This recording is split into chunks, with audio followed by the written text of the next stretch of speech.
É, ele é professor de História E filosofia. e Filosofia, verdade. Alessandro, conta pra gente, por favor, quem era o Alessandro na escola enquanto estudante? Como era o seu cotidiano? Se você se sentia pertencente àquele meio? E hoje, enquanto professor, o que é esse cotidiano escolar para você? E quais são os questionamentos que você faz assim por contextos mesmo de você enquanto aluno e hoje enquanto professor? O que nessas práticas que mudaram? Ou se você ainda enxerga coisas que você viu enquanto era aluno e hoje enquanto professor? E o que nesse ambiente que você mudaria e que você deixaria? Vamos lá. Como eu acho que, né, principalmente por eu ser professor de história, eu acho que é necessário sempre a gente ter uma noção do que é o histórico. Então, para entender um pouco quem que era o Alessandro na época da escola, eu preciso um pouco só lembrar que eu cresci dentro de uma escola particular, só que eu era bolsista. Então tem todo, só dessas duas informações falam muito sobre a minha vivência. Eu tinha que ter uma nota mais alta para conseguir manter a minha bolsa, porque minha família era muito humilde. Então eu tinha uma cobrança muito grande. Além de tudo, eu era neto de uma funcionária da escola. Então a cobrança é dupla. Então eu tinha uma carga de expectativas e de necessidades que eram muito maiores que os meus colegas. E por ser uma escola particular, eu convivia com um meio social que era completamente diferente do meu meio social de casa, de rua, de bairro. Então eu convivia com duas diferenças bem grandes.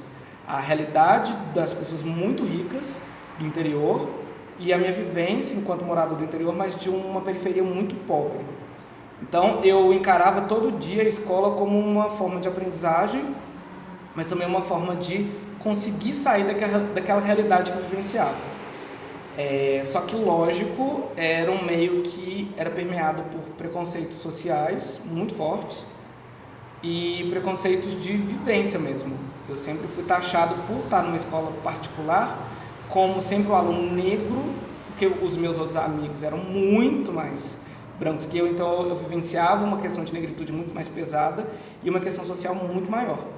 Então eu tive que aprender desde muito cedo que eu era diferente sim, e eu tinha que, de certa forma, ou ignorar, porque naquela época não tinha essa coisa de empoderamento e tudo mais, era, depois de alguns anos, aprender que existe terapia para lidar com essas coisas.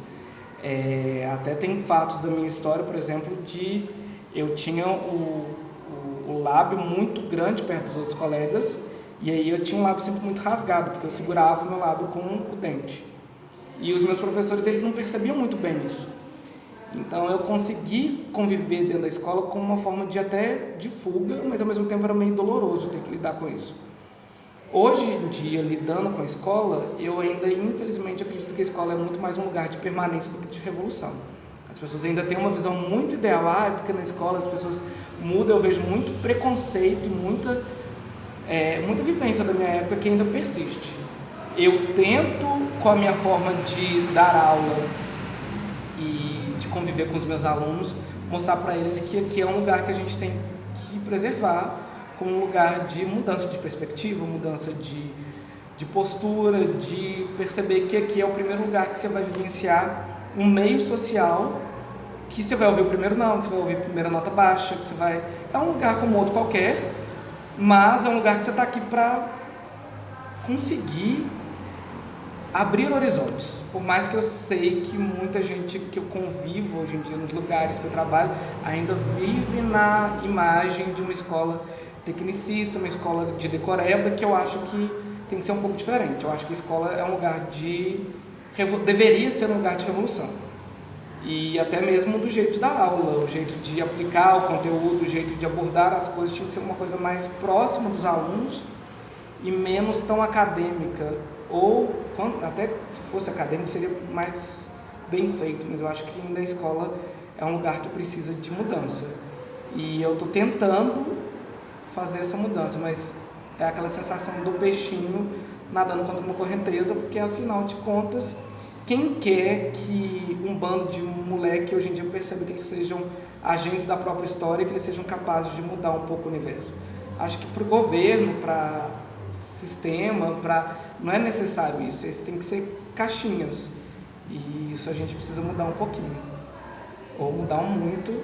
Acho que a mudança é aos poucos, para depois virar uma grande mudança. Mas não tem como não ser com um grande trabalho.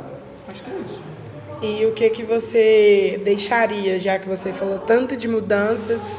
Eu acredito que a mudança mesmo, de fato, né, o que você mudaria já está explícito e implícito aí nessa fala.